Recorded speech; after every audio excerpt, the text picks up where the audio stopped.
Sim, Ros, Anthony, and Dino, and we good.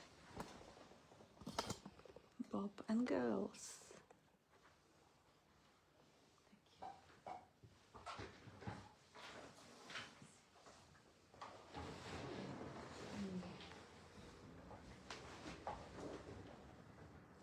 Welcome everyone.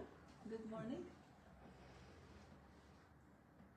I don't know if I should start from it. If there's anyone from Melbourne and around who is watching us, it is only 5 days since a year anniversary of passing of Bob. And we were thinking that if, anyone wants to join us for a little ceremony of scattering ashes from the boat, like the sailors would. And the boat trip is like $20 each way to Port Allington, which is a place that we went for our honeymoon trip. So it is a memorable sort of a little thing, and it's a nice cruise through the bay. It's not very choppy, but you can still feel the sea, the wind, and just get together and remember little anecdotes. He will hate to be worshipped as a messenger, but he would love to be worshipped as a friend. Beautiful friend he was to all of us. So I put the Facebook event information, and if anyone cares to join, wonderful. If not, it'll just be a few people. Friday 6th. What time? The boat leaves at 9, actually 9:30, but you gotta be there at 9 in the morning. Yeah. We can have a handful of ashes left for like a week later. Chuck it off the pier for those who can't do, I don't want to do. Anyway, that will be options. So that's that. That's just the entry information, so we don't forget. We had to wait till the last minute with that because we had 40 degrees heat waves. We don't want anyone exposed to that, especially that it's going to be like 4 hours kill in Port Allington before the return boat. So we can hang out around picnic tables, have lunch, coffee, desserts, whatever. And yeah, so that's that. Now back to the message. I'll just take this off and on just to make sure it's... I don't have to repeat all that, do I? No. Okay. Yes, so back to the message. The basics. Pure presence, just as it is right now, just as it is experienced, something that's never not here, always accessible. You could just take a breath, feel how it just lands in the body, lands in the heart, which is present. You can't feel your body yesterday or tomorrow. You can't feel your breath in the future or the past. It's just here, it's always here. And coming back to that basic presence, to that lightness of existence, out of the constant chatter of the mind, into that which is really happening. Not only delightful, because what problem can you ever have if you don't think about it? What worry can you ever have without the thought? It's only the current breath. Is the current heartbeat, the senses, the hearing, the seeing, the tasting, the touching, effortless. Even if there is discomfort, it's just a vibrating pattern that we call discomfort, but it's presently happening. So that's always here. Doesn't have to be found, doesn't have to be sought, doesn't have to be achieved. There is nothing to become. There is no one to become or find it or achieve it. Because it's never not here. For anything to happen, that presence here always has to be there first, and it always is. Whenever you look, you are. And that miracle of existence, that joy of existence, that joy of being, that isness, so overlooked, so underestimated, so radiant and beautiful, and yet traded for thought, traded for the nightmare of what's wrong with me, what's wrong with the world. I have not enough control over people, places, or situations. I should be more loved or understood or more powerful or more... Those stories that completely cloud the radiant miracle of existence. And everyone is absolutely innocent of that. Nobody chooses to trade unborn Buddha mind for the thought. It is completely natural, preconditioned functioning, just like the natural preconditioned functioning is digestion or any other activity in the body. It's just happening of its own. The chatter, the narration, the translation, the meaning making, it just happens. But it doesn't have to cover up the shining radiance of existence. It can be the element of the landscape. It doesn't need to be directly, completely, exclusively focused on and fed with that life-giving attention to the point in which you forget that this is just a content, this is just a minute pattern in the landscape. And seeing is still happening, and the hearing is happening, and the breathing is happening also. And then you can enjoy the dream, you can appreciate the worry, you can see what's behind it. There's always love of being.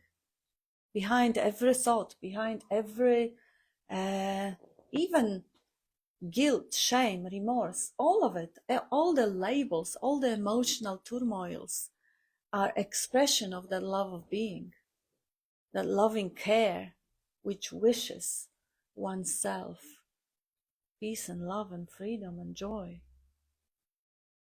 But what happens because of the conditioning, because the way the body came into that dream and learned from the environment by imitation, over generations just learned to always narrate, interpret, and comment. That program became so solid and so overwhelming and so overcasting everything that at some point the consciousness of what's happening just didn't get much of a chance to shine. The clouds of thinking. But it doesn't mean the sun is not behind them. It is still there.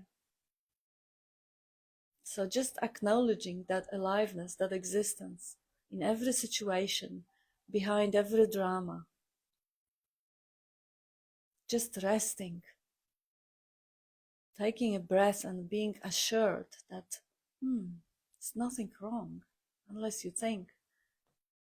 The existence is still here, and that breath takes you back to this body, to the mind, through, out of the mind, in the heart, in the presence, where there is nothing wrong. And the moment of respite, the moment of relaxation, the moment of remembering. And that gets anchored too. That gets more prominent. The more the heart resonates with that peace, with that love of being, that joy, the more it has the chance to even tune in. The more naturally it rewires the whole programming. Once you taste the nectar, you don't want that. And of course, there is no one to want it or not want it. It is also happening organically. It is also life playing the divine game with itself. It is life hiding in the role and enjoying the forgetting, because without it, the remembering wouldn't be available. Without embracing the darkness, you can't appreciate light. But again, just relaxing, stepping back and witnessing the miracle of that vibration of life. Oh, how beautiful. And then again, nothing wrong. And then the dream comes in and again steals the show. Let it be there. It's the only thing, and that you actually don't even need to remember because it's done for you too.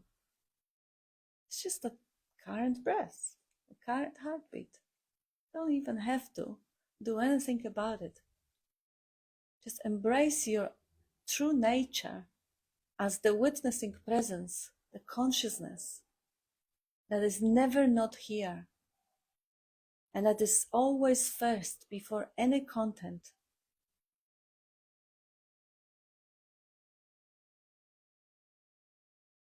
That was half. Oh my goodness.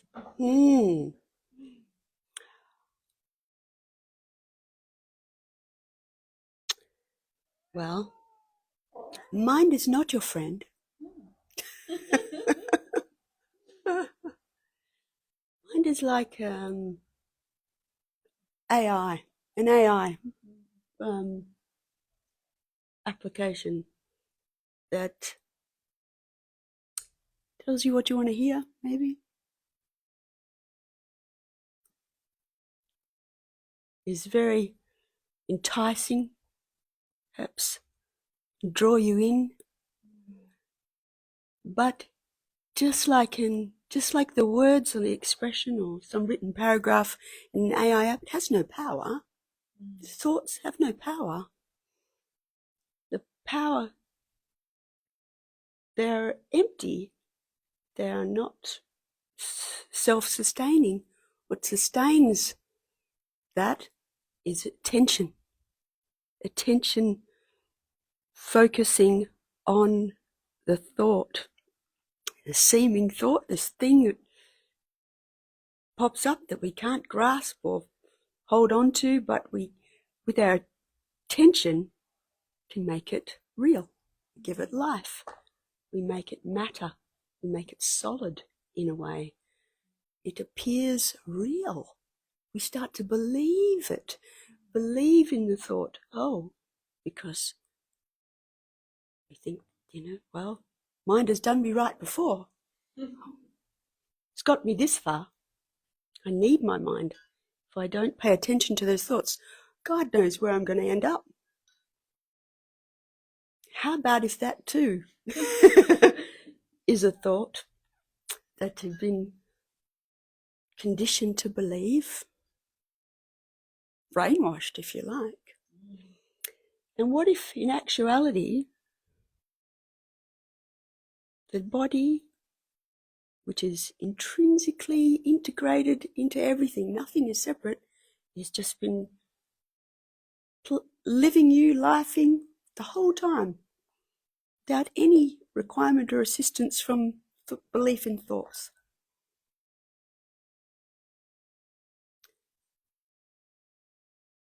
Body is not separate from these appearances in the so-called mind,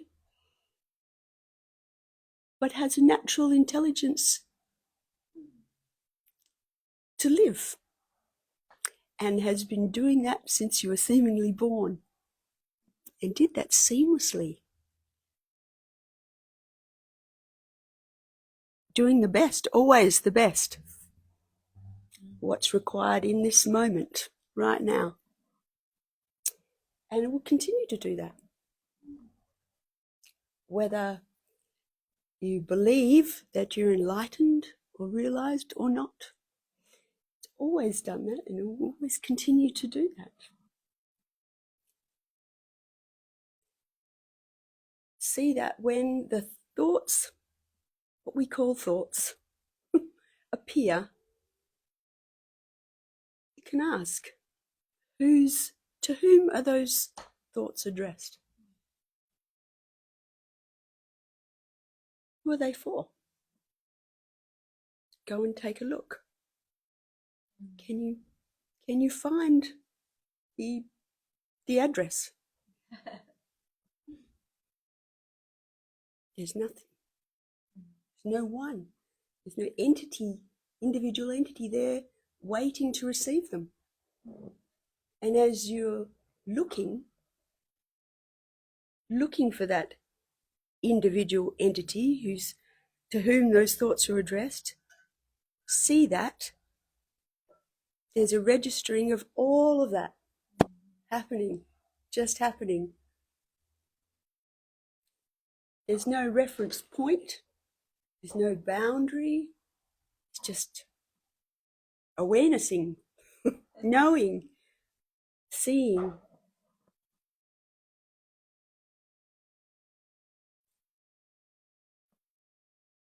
But if we go into the thoughts, as you were saying, Kat, give them attention and create an incredible, detailed story, concept that can lead to all sorts of dramas, psychological suffering, so-called chronic pain in the body, tension. What if just for fun, shits and giggles, for an experiment, just trust the body. Trust the body. Because the mind is not your friend. Can't even find it. It's an absent friend. It's an imaginary friend, in fact. When you use the term mind to refer to a thing, an individual, something like attributable to like an ego or a person who's doing the thinking.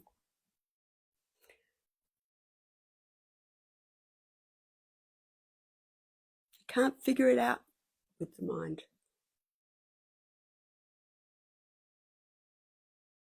We're being lived. It seems that, we are that life.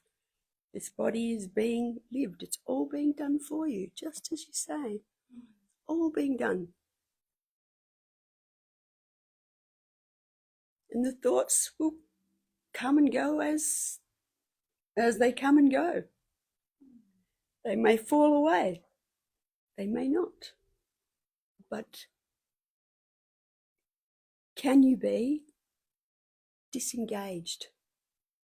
Disengaged from them, as if they're not addressed to you. They're just something that appears in the environment, in the awareness, in what's happening. You can pretend that they're misaddressed and they're for your neighbour. They lose all sting immediately. So it's not personal. Or you can look for that person and not find them.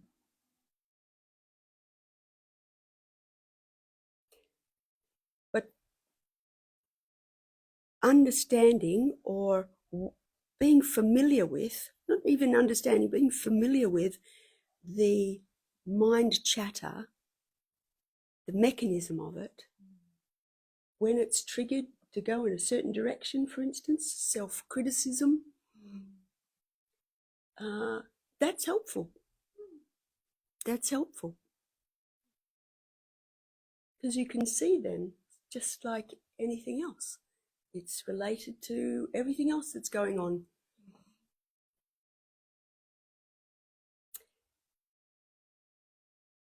And in fact, never separate at all. That's just another thought, that you are a separate individual. This me, this I, this central controller, pulling the levers, pressing the buttons, do the investigation. Can you find that individual, that ego?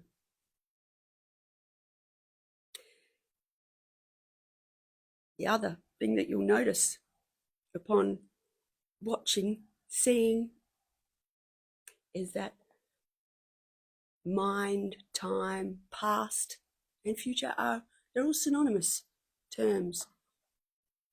thing we call mind, which you can't even find, is past. The past. The dead past. And how unfortunate when that attention on something that lacks life, in a way is dead, based on the past, is giving you attention rather than what's happening actually right now. How sad. Yeah, Trading, as you say, the now, the beauty of what's happening now, for something that's imagined.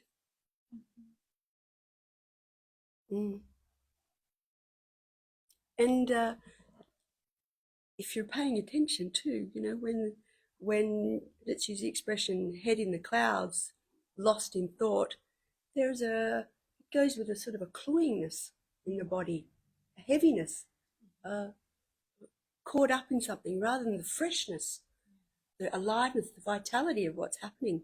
There's a sense of heaviness or whatever, but and all of that's being registered all the time, constantly. There's never not registering.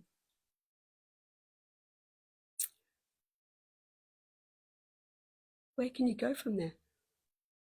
You can't, when you've always been registering, always been here, right here. That is exactly right, Pesto. There's nowhere to go, nothing to fix,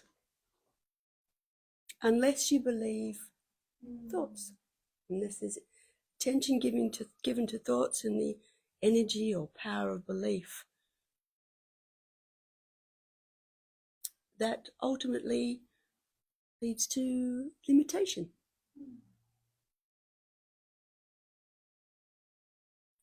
Limitation.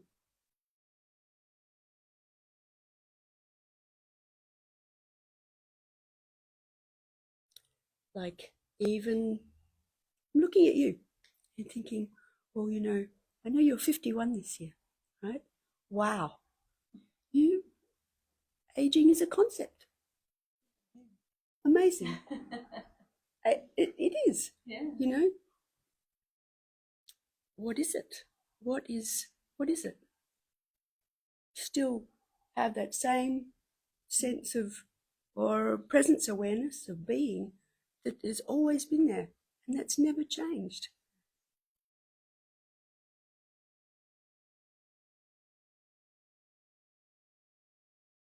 Of course you age if you believe you are the body.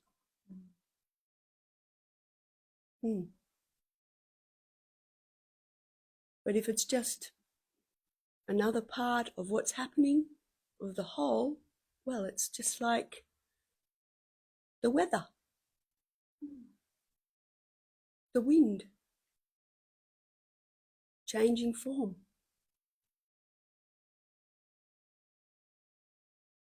Nothing to get caught up in or worried about or concerned about.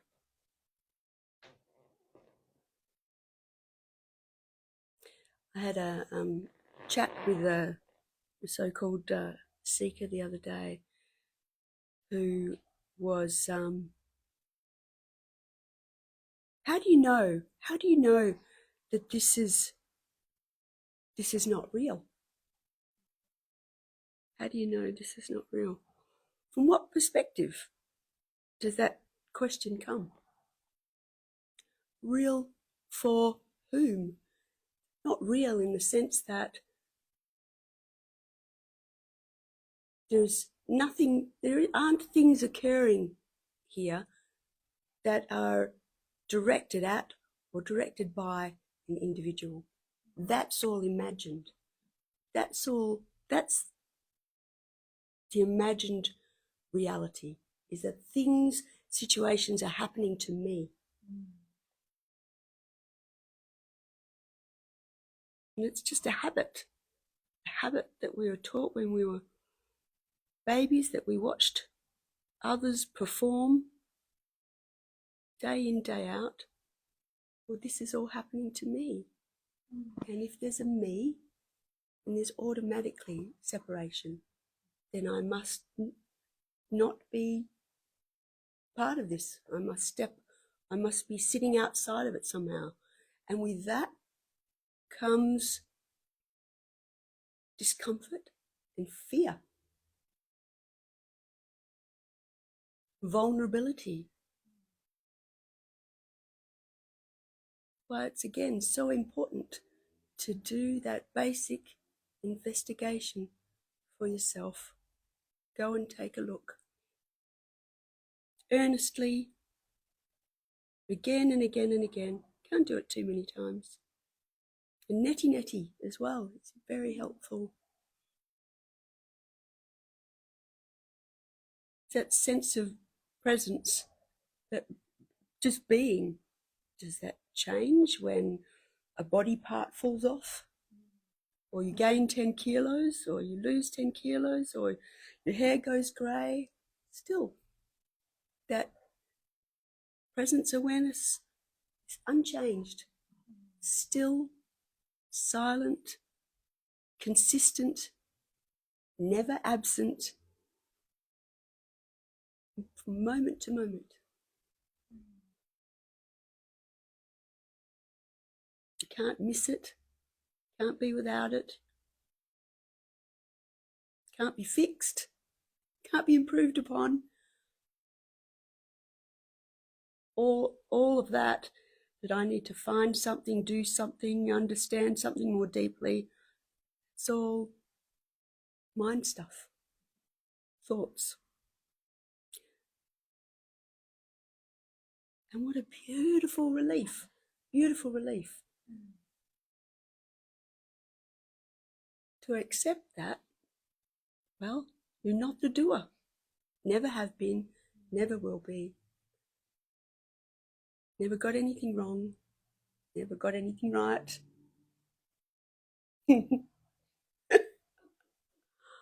What a relief.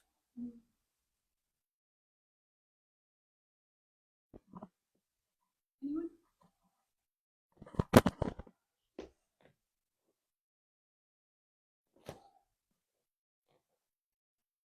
Thank you. Okay, we have greetings from the US, from Julia, and separation is the foundation of all suffering, isn't it? A misconception. And a misconception coming really from natural functioning, because this machine, as every other vehicle, has self-preservation program installed.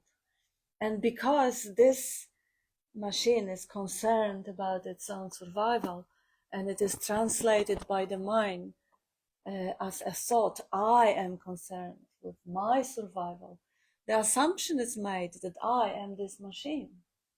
And from that, the idea of, okay, I'm only concerned about this. I'm not concerned about the ants or wasps or viruses or bacteria. So obviously this is the source of concern, and that is not. So there is a sense of separation.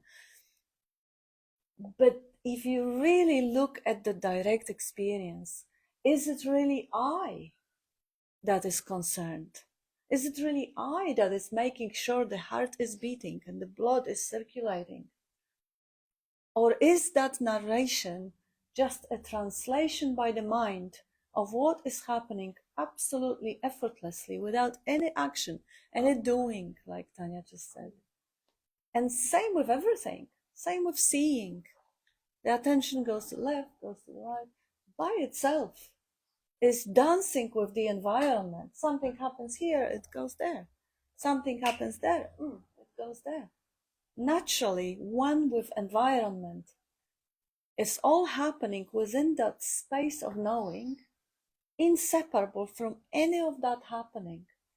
Only the translation, the interpreting goes, no, I'm concerned with this and not with that. I am preoccupied with this, but not with that. But this preoccupation, the survival mechanism, is also installed right from ever. I mean, it doesn't even have the beginning. It's like a sperm already has the survival mechanism telling it where to swim. So it isn't something that I am doing.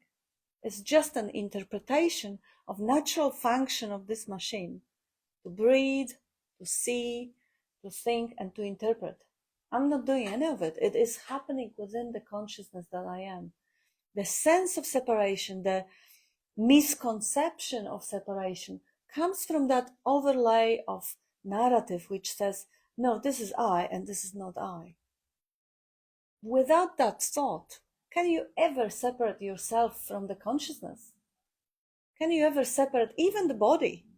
It also arises in the consciousness, in the knowing. Can you separate any elements? Can you separate a thought from what is happening around? It's completely impossible. It's just the overlay of the narrative, so-called selfing or self-referential thinking. Peter says, sometimes I find if someone says something very provocative, that it triggers the me to react quickly, and by the time it is not noticed, the rage of anger has been activated, and it is like, wow, what to get out of this? But I am noticing it is getting less reactive, so there must be some automatic updating of the algorithm in this body-mind. And it so is, absolutely. But even if reactivity preserves, you know, when you think of nature, you think of the corrida bulls trained on Spanish floors to respond, to be activated by the waving red blanket, charging it. That's nature. That's nature. But that's wonderful, isn't it? When it rewires and it isn't that reactive. Sometimes it's not even what people say, but how they say it. You know, when they knock to your door and they say, oh, you know, it's only 40,000 of us, we have to save your soul because you are lost and we are right. Well, of course that triggers. I mean, you know, it's the same self-preservation. And Jyoti says, listening to Tanya, a thought came up. What is outside of thinking? Beautiful. There would be nothing if there are no thoughts. Isn't it amazing? Yeah, if you don't label anything. No thing. No separation. Thing. No thing. Yeah, good point. Not exactly nothing, because there is aliveness. There is that radiance shining through, and this kaleidoscopic dream. I mean, if you look at the cats, the couple of cats walking around, I can tell you they still respond to a smell of a food. They still respond to a pat, and they still see us, you know, the gaze in the baby's eye or in the cat's eye, they'll still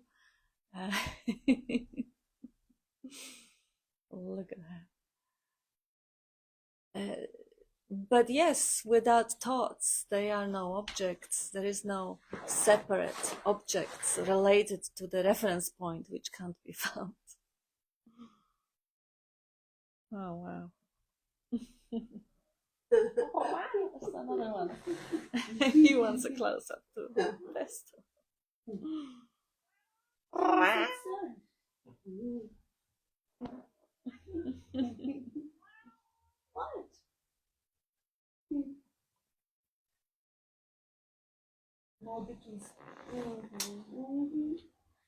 Yeah, so anyone, any question, comments?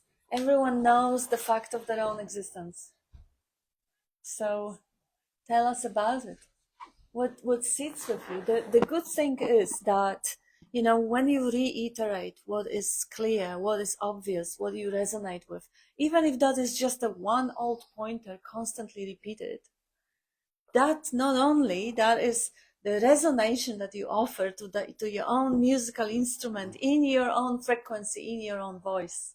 That's why Bob was encouraging people to actually speak up and say what rings true, and stay with that, because even one thing, even one pointer, it doesn't have to be said in 100 ways. Yeah.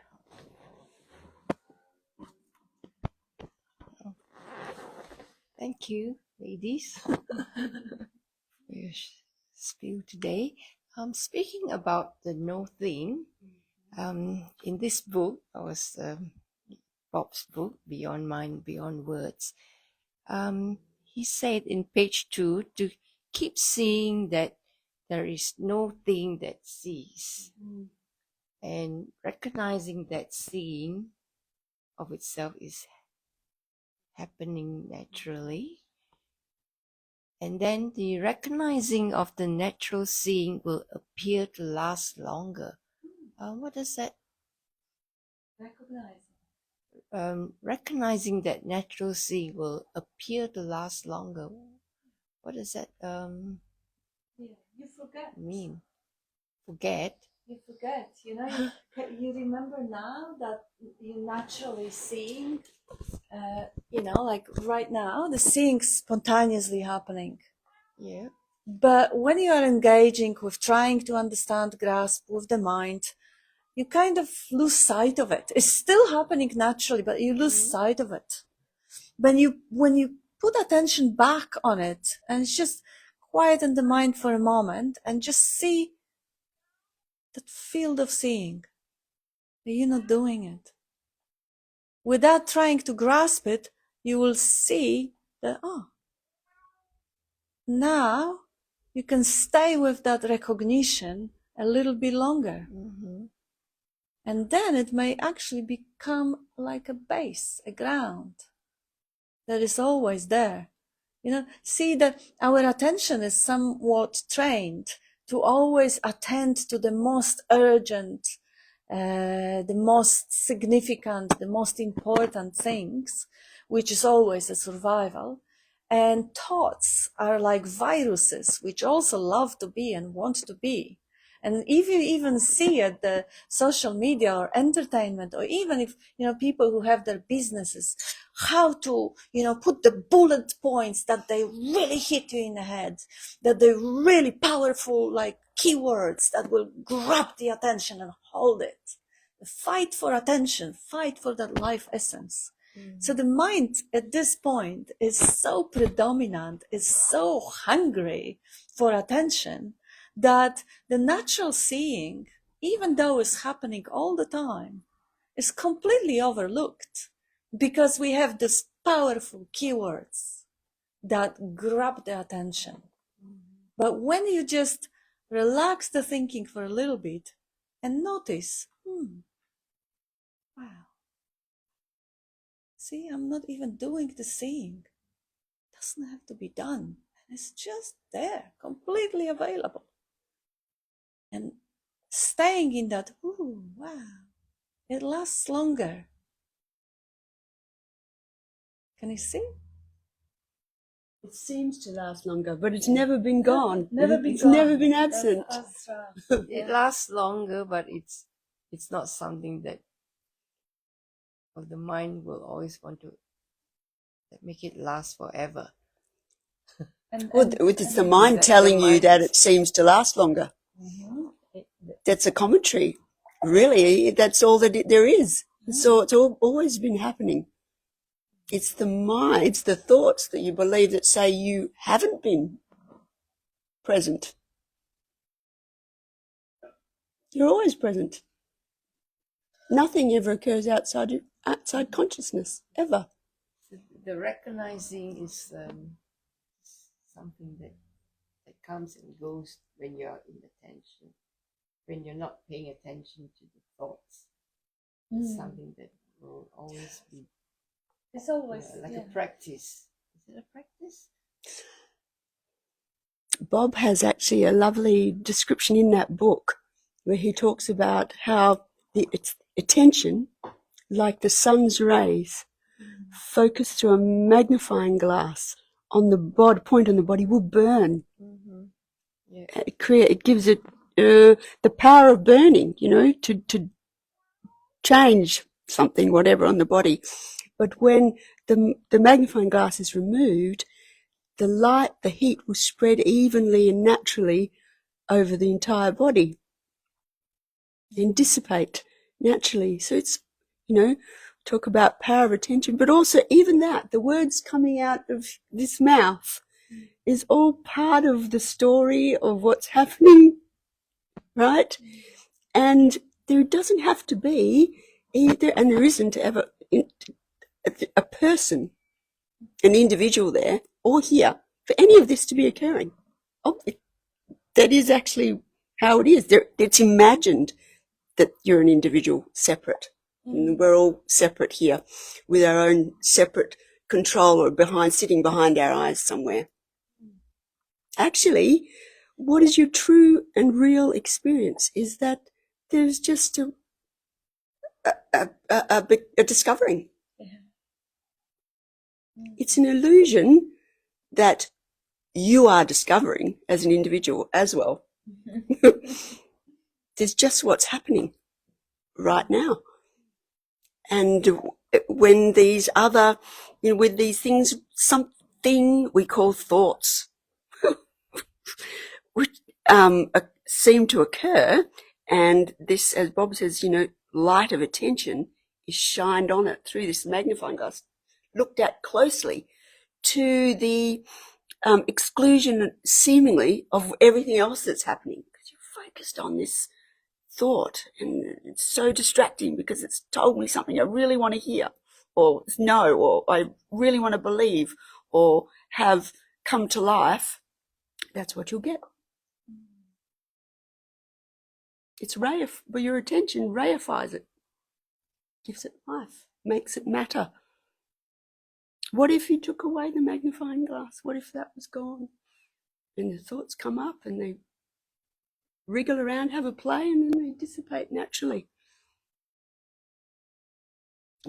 Because what you were saying also, and you probably recognize it straight away, how even you put it in words, the mind wants to make it to practice, control it. Straight away, okay, now I'm going to take care of it. I'll do it for you. I'll keep remembering for you. This was going to be my task. Should I do it 12 times a day, or should I do it 1 hour in the morning, 1 in the evening? How should I do it? And if you recognize that even that is just spontaneous happening, life creating a structure which may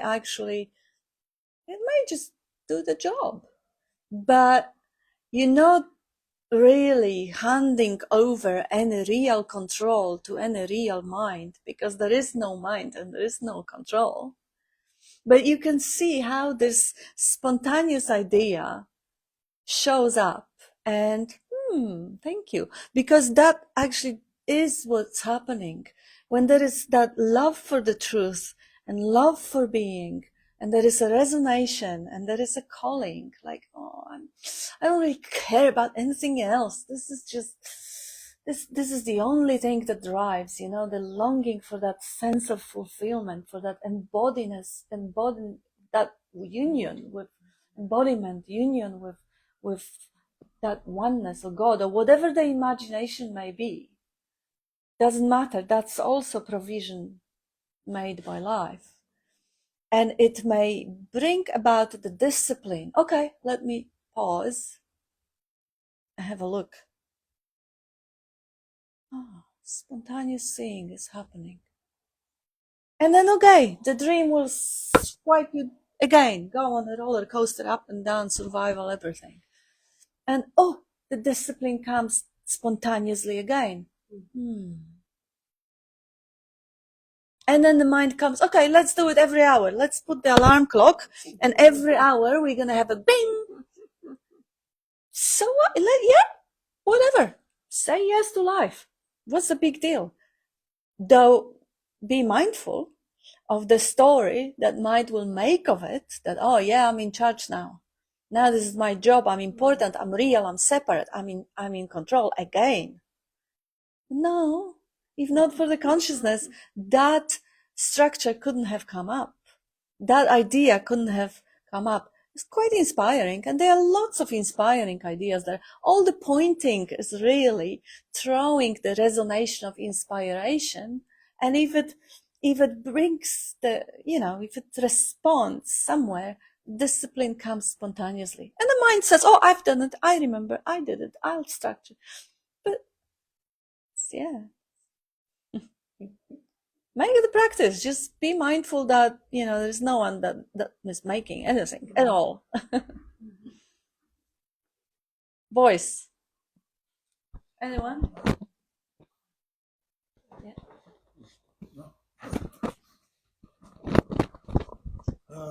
That's an interesting thing about concentration and attention consciousness. The microphone's coming from Dean, and you're passing the microphone from that direction. But if I concentrate on that, this disappears. Mm. It's just amazing how the whole appearance comes together and dissolves.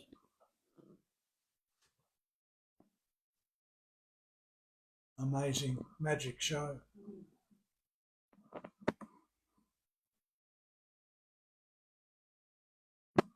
I was watching a show on TV, a famous tennis player, and the tennis player said that she was playing a championship match, and there was a strange thing that happened at the end. It's like everything was switched on. The sound suddenly came on. This is the end of the match. So she'd been in this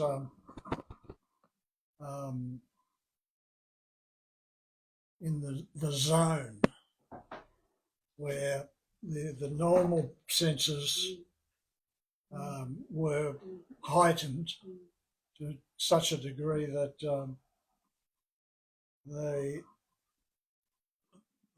all the sound, all the background noise just was filtered out, and she just played tennis without thinking about it at all. It's just all taking place. So pretty amazing experience, yeah.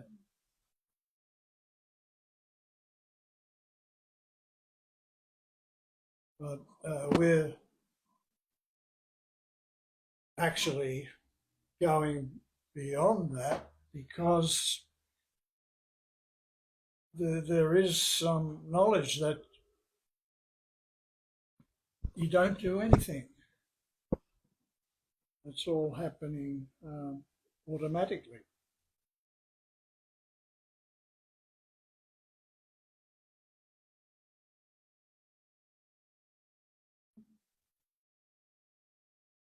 And the show goes on.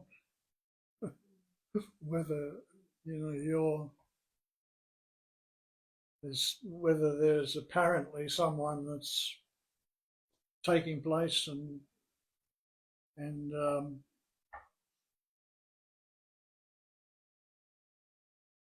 appears to be involved in everything and having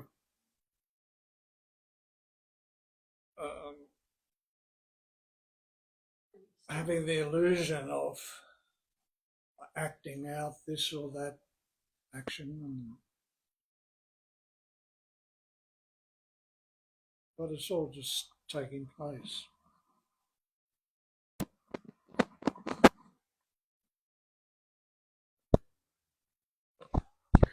You go, Dino. Hi.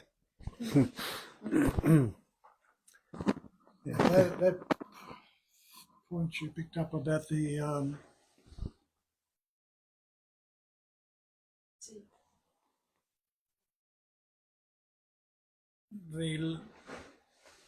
this apparently being suffused, Bob would say, suffused with intelligence, energy.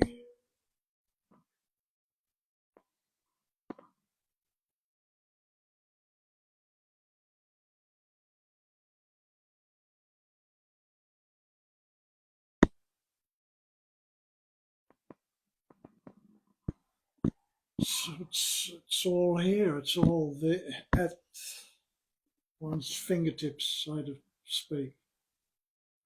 This intelligence energy.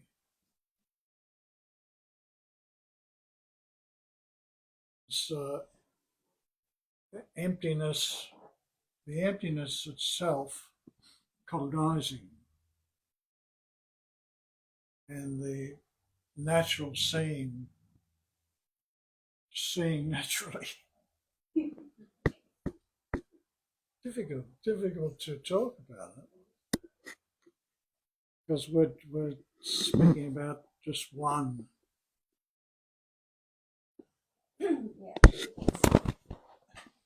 It's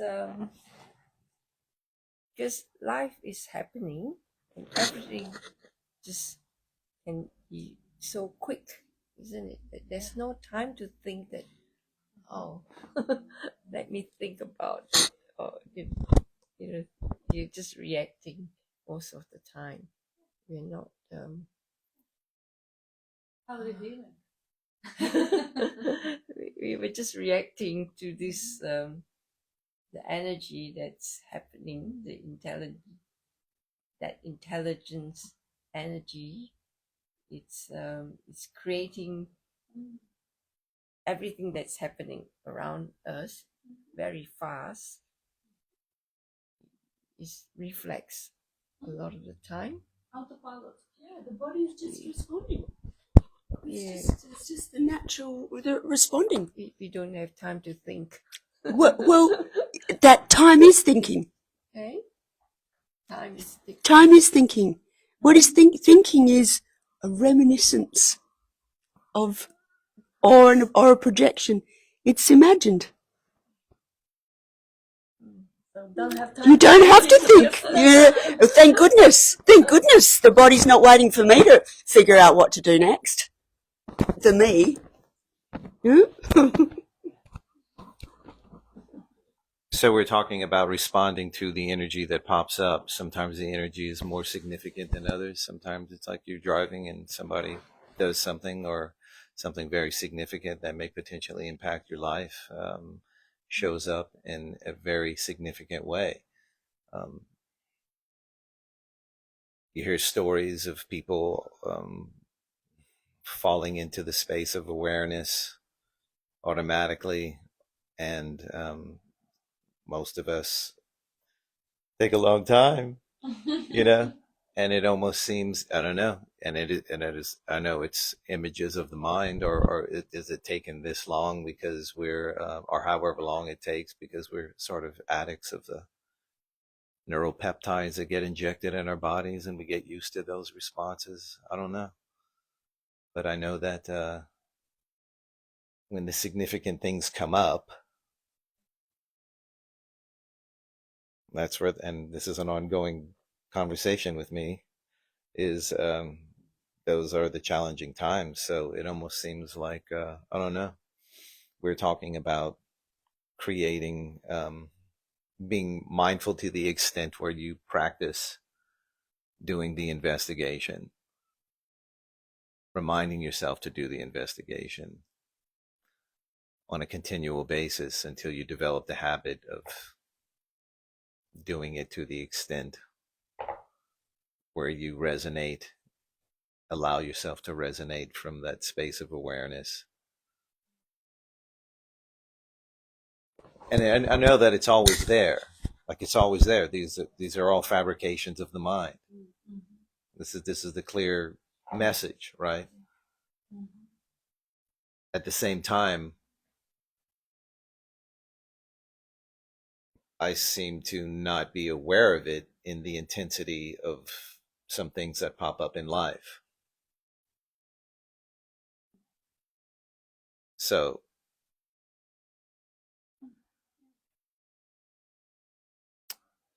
I have no message here.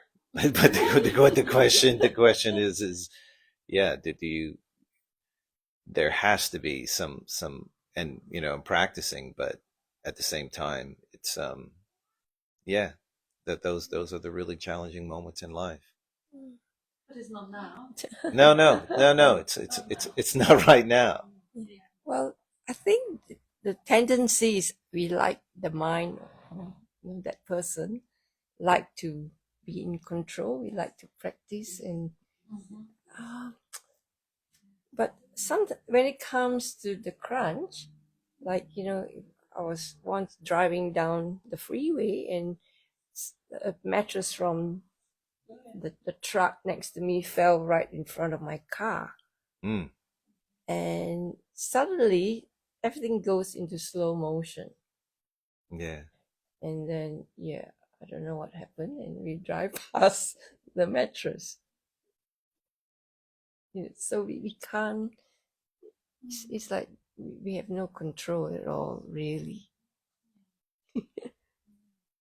As much as I like to be practicing and think that I'm, improving myself and my life and everyone around me, but there is no driver there. Like you say, the driverless bus. That's it. There's no driver of the bus. The boats are empty. There's no driver. In terms of, there's no individual entity controlling what's happening. There's no effort required. There's no one to do effort. You see? The effort is in being effortless, in recognizing the effortlessness of it all. It is an illusion that you're putting in effort to make things happen. Who is putting in effort? Where are they? Oh, this body. Okay. So, where is the decision maker for your next move? It's not just, somewhere in my brain somewhere.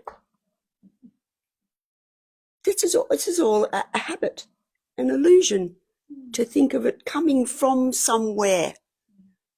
The decision to breathe, to turn, to yawn, I make this, I have a plan, I have a strategy, I have a step-by-step process in which I go through. Well, thank goodness that isn't the case, because my goodness, right? What an error. What's happening in this body, which appears from the perspective of the limited senses to be separate from everything else, it's actually just in motion, like the air, wind. It's not separate from everything else. It's all like you pull one thread on a web and the whole web reverberates. It's the same. It's not separate from. It's an illusion that somehow when the air gets breathed in, it is now a separate part of a separate body.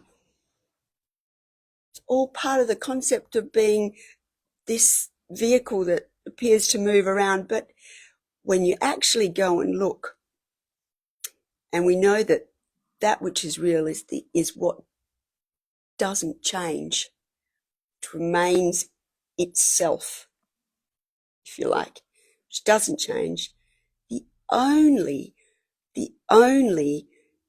experience of that is being. It's the only experience there ever is of no change. Reflect on your experience. You've always been here, still. Never moved. In fact, everything's moved in you.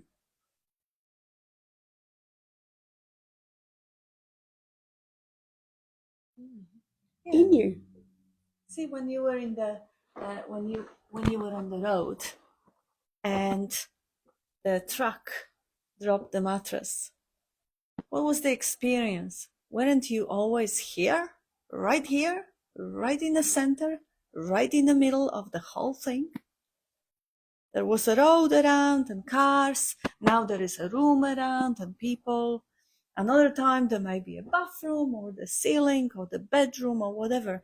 but the experience of being is always right in the center, like an eye of a cyclone, always here, always quiet. Content is changing, but the consciousness always present here.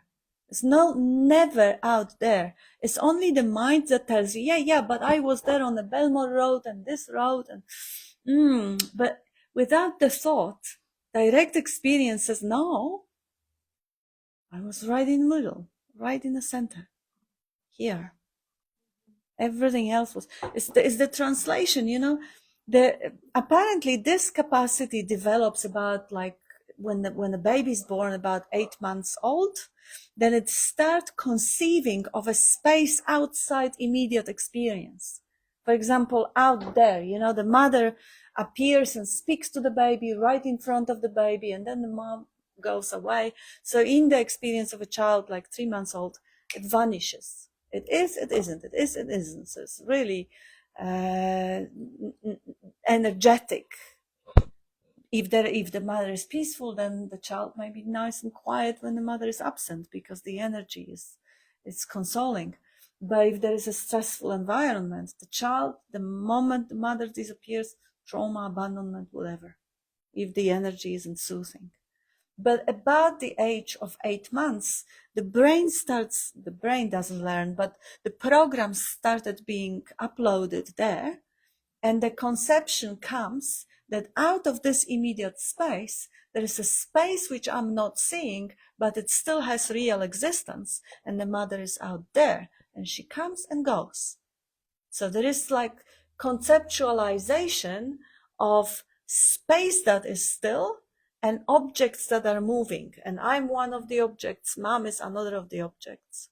But this only comes with the program, because direct experience without the thinking, without the mind, you always here, always here. Everything else moves, but you are always here. Every time you look, yeah, here. Never not here, always here. So the illusion of moving through space, like when you go in a train and you see that the mountains are passing and trees and villages, everything is passing. You are still. You're not moving. You're sitting. Your butt is still. But the train is moving. But what if this is only the interpretation of the mind? When you're dreaming of flying the airplane or moving in a train, the body is still on the bed. The whole dream of movement, the same here. It's a dream of movement. Direct experience is motionless, still, always here. The mind can't grasp it. You have to give up, put the mind aside. I can see you computing. Oh, almost there.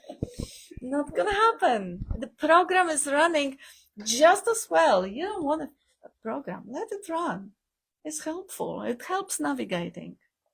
It's just that you use it rather than let it use you. Not there is two things and there is you to be used, but just for the heck of expressing it. Just see it for what it is. It's a program. It's a navigational aid. It's not the truth. It's interpretation of the truth. The truth is experienced directly, right here as it is. You're always here. You're always present. You're always in this immediacy of seeing, hearing, tasting, touching, smelling, and imagining that you are in some country, on some planet, in some house, or on some road, and all that dream that tells you that your location is changing, your time is changing, your age is changing. Where is it when you don't think? Gone. But what doesn't change? Always here. And then you can see how rich and beautiful and colorful that amazing dream of change is. But you are grounded in stillness. Now you can fully appreciate it without being just swapped and slashed and smashed and bashed. Yeah, bashed by it. And that's the freedom, because then, Nisargadatta would say, if effort is required, effort will effortlessly show up. Like digestion, it's required. You stuff your stomach with stuff. A lot of effort. You know how much energy is required. Sometimes, if you stuff it too much, Bob was doing all the time, would overeat and a lot of effort, but effortless. You haven't done any of it. It just happens. I'm just gonna add a couple of comments here, and I want to hear Dean because he was almost opening his mouth 3 times and always handing over to others. And Julia says, as someone who struggled with eating disorder for years, I like how Tanya touched on weight and change of the body. It has nothing to do with who you are. Absolutely. This is just a suit, a costume, a car. Car is aging, car is changing. You replace the parts. Bob would say, are you your body? Are you your house? Are you a coat? Are you a car? Just the same way. You say my body. It is your home, your car, your house. It's not that you are it. And Tanya also says, same here, Julia. What a great pointer. And thank you for sharing, Tanya. And Heather says, gives us a white heart. Thank you. And Julia says, beautiful cat. And Anthony says, can someone sometimes feel like an out-of-body experience without anything being out of anything and nothing being experienced? Sounds silly, but hey, it sounds fantastic. I love it. You go.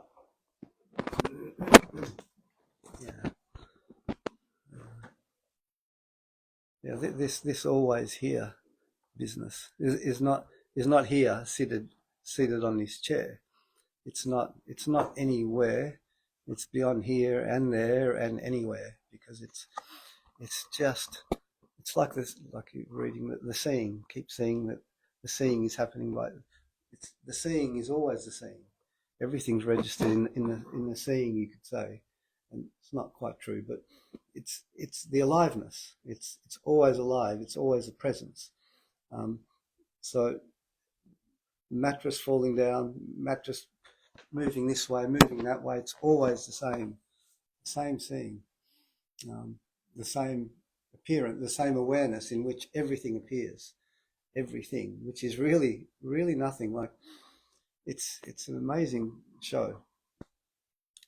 It's a really stunning show. Like we talked about thoughts. Well, we talked about intelligence, energy, for example, and like this, we talk about energy. If this is just an appearance, and everything is energy.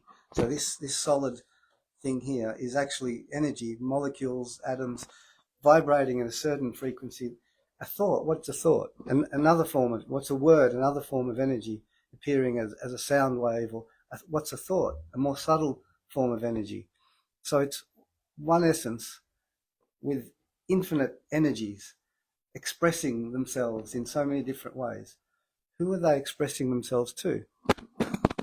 They are not expressing. So the idea of who they're expressing themselves to is another thought. So that's just energy appearing on the same screen. So how to respond or not respond is still the same energy appearing in a different way. It's still the appearance. So there is no way in it or out of it. There can be appearance of a practice. So, but the practice is still another energy. And who is it appearing for? No one again. It's just appearing as what is described as a practice. If that makes any sense at all. But, like the past. What's the past? Energy appearing as a thought. The past is dead. The future's dead. The future hasn't happened. The past is dead. But if they appear in the appearance, they are just other packets of energy appearing in a different vibration at a different frequency. But it doesn't make them, they're not more real or less real than this pillow, than this leg, than this body, than the next thought or the next feeling or anything. Like, because there's So what does that really mean? It means we don't know what it means. It's absolutely mysterious. It's totally mysterious. We actually don't know what this is. There's no one that can actually, there's no one. It's all there is this, appearing, patterning, shaping as different bodies, voices, words, thoughts, actions, movements, practices, responses, getting into, getting out of, they're all descriptions of the energy.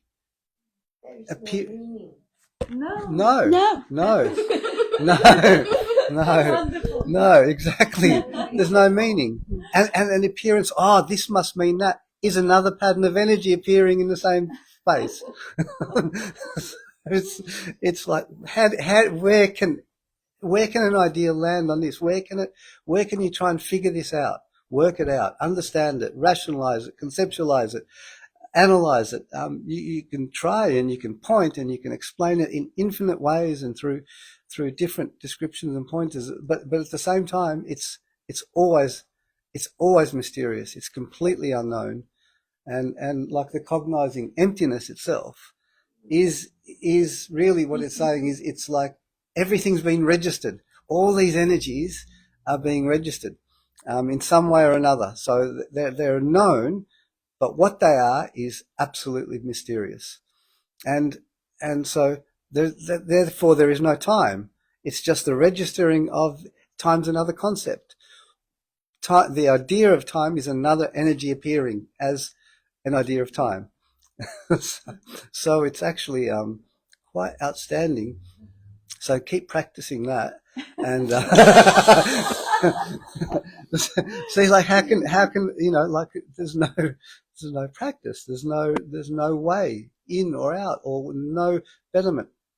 But and look, or another way is like, if you notice, it's the body itself, and made up of all these foods, and made up of a genetic code that was based on ancestors. Like, this is just all stories, right? And then all the factors that affected that food that is in that body now, all the environmental factors appearing to influence the color of the skin, the saturation of different cells, and the way they're functioning, the neurobiological system, how it's working, how it's affected, if it's sick, if it's really healthy, if it's optimal, if it's out of balance, all of these things, and the whole environment, the whole universe in actuality, everything is affecting it.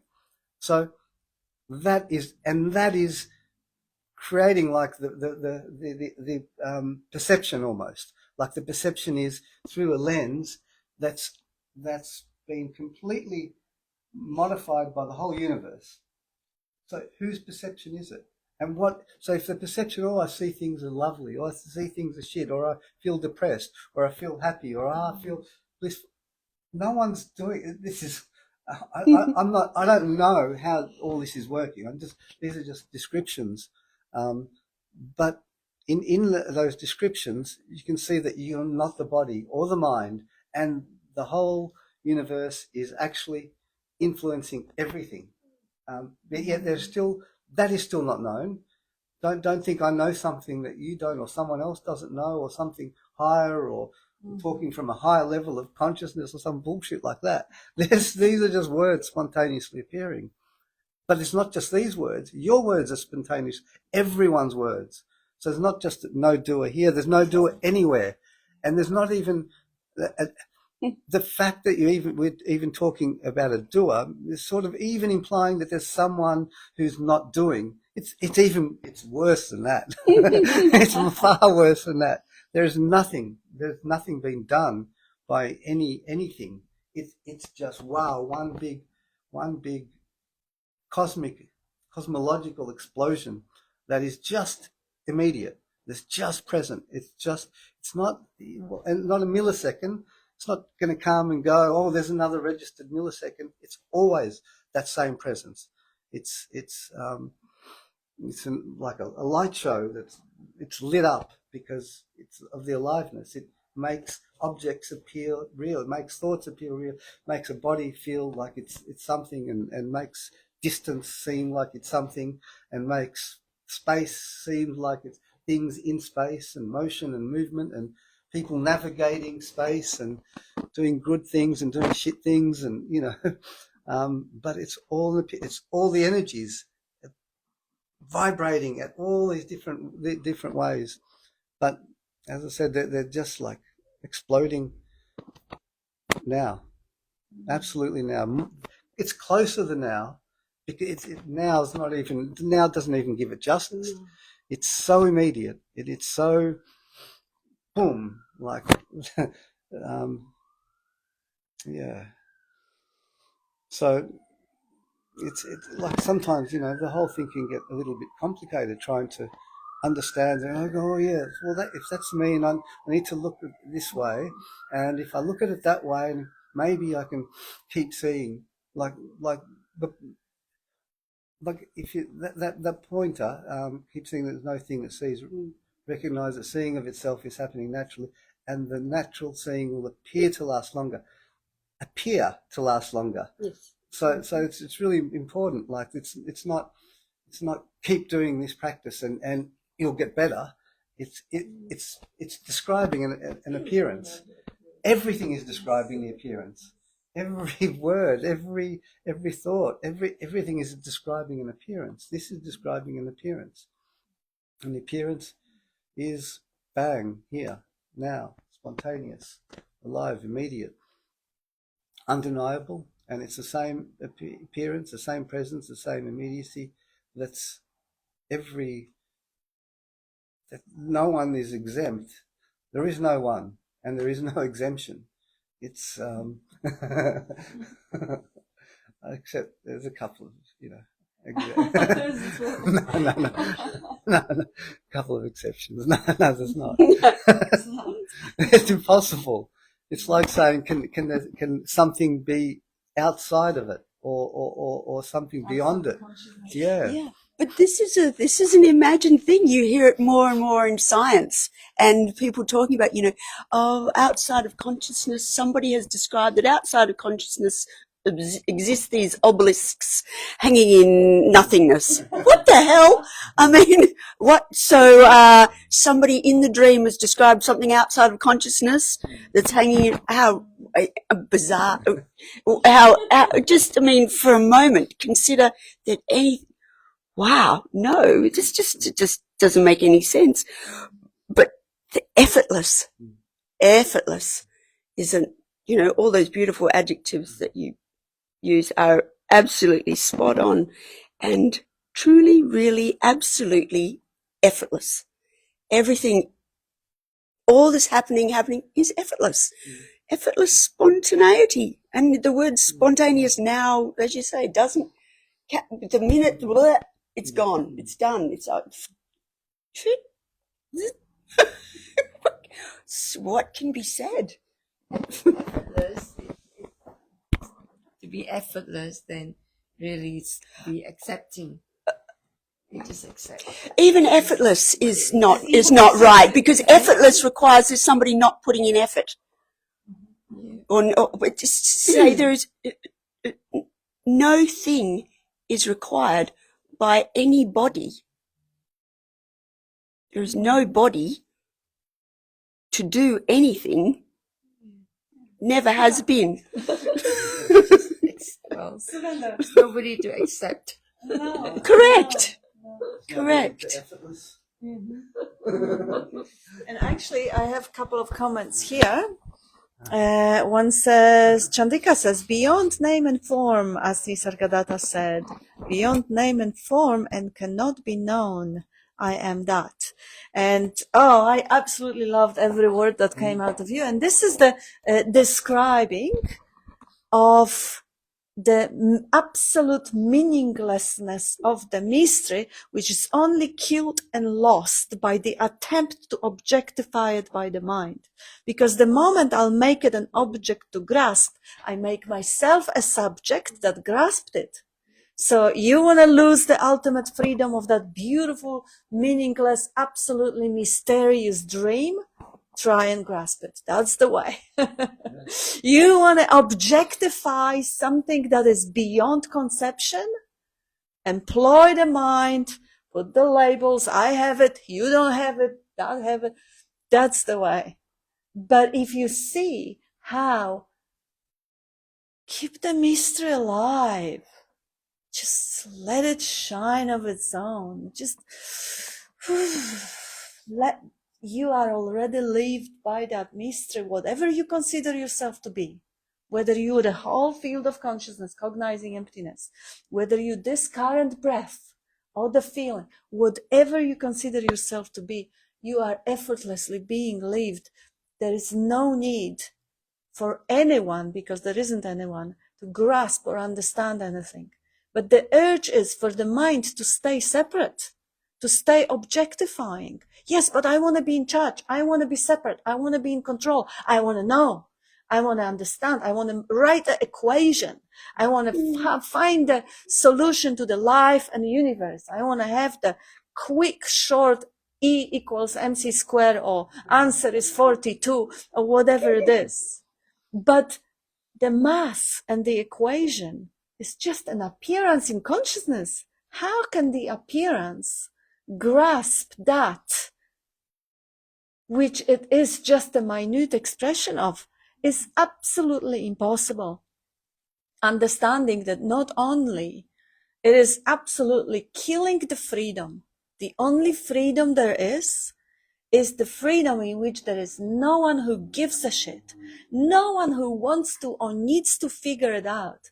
Is absolute joy in being one with the absolute mystery, not understanding what's going on, and love it. Ooh, beautiful. Not needing to know. There is really no self that needs to know. That mind wanting to grasp is just a program which has been given too much life of attention. So it appears as is real. It appears as there is really, there's me, and not me is tense, and it really wants to grasp. That is how the mystery gets separated. Me, the object. Subject, knowing this, the object. Now there is two of us. I know. So I'm not afraid anymore. But even the fear itself comes from the idea that, yes, but I need to know, because there is an I, and I need to know. If I will know, I won't be vulnerable anymore. I'll be safe. I'll be secured. Again, there is no such thing as security. Everybody will expire. Sooner or later, who cares? And everybody is already looked after by the same force that brought it into existence. None of your business. And it is already instinctually covered up. The strategies are already designed and running on autopilot forever. It's just a translation which interprets it and makes it to a meaning. Oh, this means that, and this means that, and oh, now I know, okay. Oh, this person is dangerous. I'm going to stay away from this person because it can hurt me. Well, it's seemingly helpful for a person, but without that translation of the narrative, cat doesn't have it and will still run away from the dog. Doesn't need to have that concept in the mind. So the effortless happening, the flow with oneness of life, like Dean was saying, this pattern, just as every other pattern, is part of the whole dream. Dancing is just the energy showing up in all those forms. Objectifying it is creating the sense of separation, isolation, loneliness, psychological suffering, all that nonsense that we seemingly are then trying to medicate and run away from, which is only there because of the too much of the habitual attention innocently goes into the narrative. Doesn't have to be this way. Go on, Dean, you have the mic. Just in my hand. Yeah, just speak.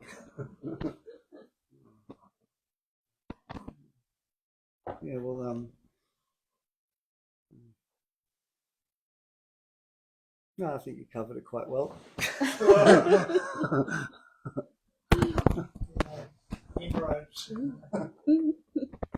Nothing to add. Okay, no idea.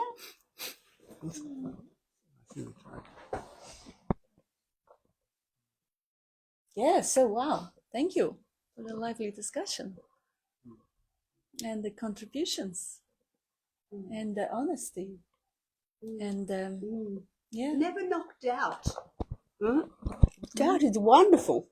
Doubt is a wonderful opener for, you know, Seeing true. yeah, absolutely, you know, necessary. And what could you do about it anyway? That's it. And I've seen yesterday, actually, I was witnessing a beautiful transformation of a man who realized that, you know, that life, that universe, that God, or whatever you want to call it, omnipresence, omnipotence, that is just there and doesn't even know it is there. Oh my God, that's the only way for God to see that beautiful forest and sky is to use this and this and this shit. Oh my God. Yep, that's right. That's right. Get out of the way and let him see. Let him or her, or whatever you consider God or life or universe, it gave itself this beautiful gift of that meat suit with the holes of eyes and ears and nose and all that. So space is pretty much unconscious. And now this one generates all that bzzz, generates this incredible seeing, hearing, tasting, touching, smelling. None of it is any of your doing.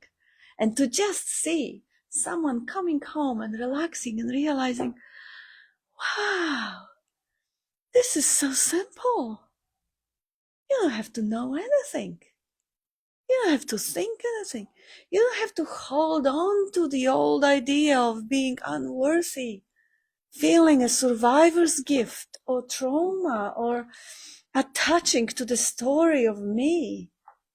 It's all right here. Hidden in a plain view. Just out of this, back here, and yay. What's wrong with right now? Yeah, when the middleman's out of the way. Yeah, fix it like your tennis player. Not having the false belief that you're the separate I, the doer. Out the way, that veil of ignorance dissolved. Simple. Thank you very much. Hallelujah.